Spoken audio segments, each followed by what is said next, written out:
Good morning, church family. We're continuing through our deep dive daily Devo videos, and we have now begun to explore the book of James.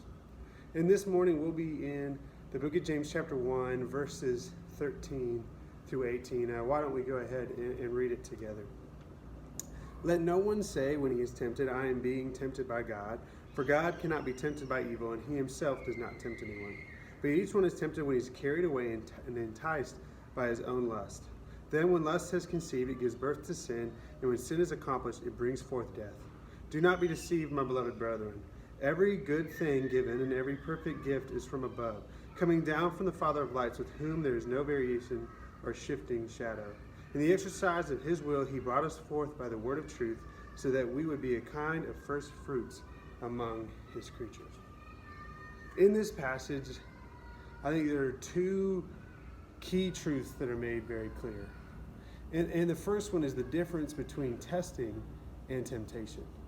We see here that the author, James, is beginning to address that some people were accrediting God with their temptation. They were saying, well, it's God that's tempted me to sin.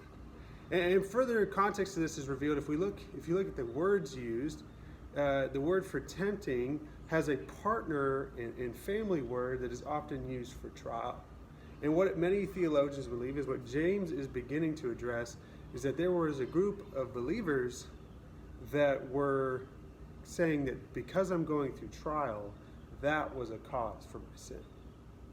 And they were claiming that because God allows trial to happen, he caused my sin. And what this leads us to look at, and what James is addressing, is there's a key difference between testing and trial and temptation. If we look at it, and if we see as believers, we know that in the life of believers, and we know other passages, and passages just early on in James chapter 1 is, if we endure trial and look upon the face of God and seek him, trial can, instead of being a place of temptation or a place of sin, can be a place of immense growth in our faith. If we respond correctly, if we're faced with the trial, with the testing, and we seek God, and we seek Jesus Christ our Savior, and we look upon him, we know that immense freedom can come from it. We know that it is not tempting, but even in the trying and even in the fire, and when it gets hard, if we look to his face and we seek him, we know that instead of being a source of sinfulness and corruption, it can be a perfection of our faith. It can grow us in how we seek our Savior. So first off, James is hitting at, hey, testing and temptation are not the same. And don't falsely credit to God your temptation and sin just because he's putting you through a time of testing. And then James begins to reveal what's at the heart of sin. And this is the second key truth. What's at the heart of sin? What is what leads us to sinfulness? And what leads us to misinterpret testing as temptation, and that's self. He begins to talk about don't listen to the lusts of self. The thing is, we will see testing as temptation when we go in the testing relying on self. Because if we rely on self instead of God, if we rely on self instead of his grace, then we're inevitably going to fail. It's going to feel like the testing was a hopeless situation. And when we go in relying on self and what we can do instead of seeking God, instead of seeking our Savior, instead of seeking the provision in his love and what he can provide, we're going to fall flat on our faces. And then we're going to begin to turn to sin to try and comfort us because self failed. And that's what we need to recognize. Is we need to recognize that at the core of every sin and the core of every sin struggle that continues to beat us down are things that we continue to find ourselves facing, or whether it be thought patterns that constantly destroy us, we need to see what is at the core of it is oftentimes an overdependence on self over God and his truth. If we look back, what was the core of the original sin? It was the serpent looking to Adam and Eve and saying, you could be like God, you could know like him. From the start, a big part of sin was the over glorification of self, wanting to make self like God.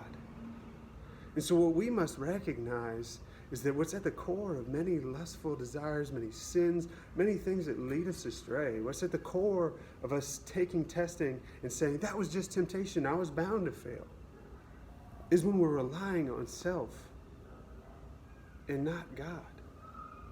And that's why he warns us, like, God does not tempt.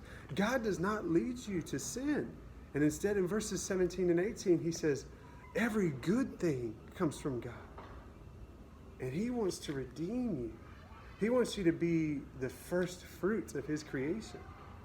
What it shows is that when we choose to rest in God instead of self, that's when we'll find the deliverance from temptation. That's when we'll find testing bring its true result of us growing in faith and growing to reflect God and be that first fruits of creation that bears his image.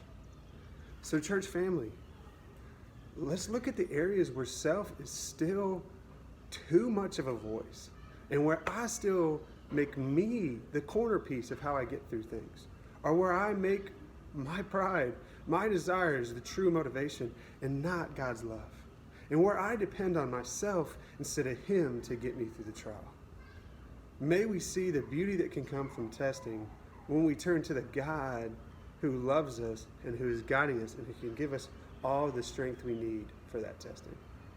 Have a great day, church family.